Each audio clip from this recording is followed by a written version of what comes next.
Hi there, this is Nicole Forrester, broker with the Property Gallery, here to share a few quick tips on getting your home ready for the winter months coming ahead. Once all these beautiful leaves are down, it's my recommendation that you have your eaves troughs cleaned out.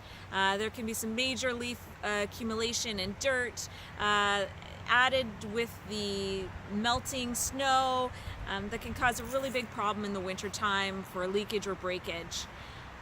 I know we spend a lot more time inside in the winter months that are coming.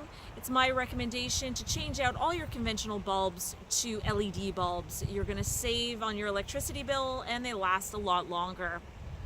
Another way that you can save some energy this winter in your consumption is to unplug anything that you're not using, because it's one of those dormant things that we don't realize, but we're constantly paying for energy that's being sucked from appliances and things that we're not using. So make it a habit to unplug.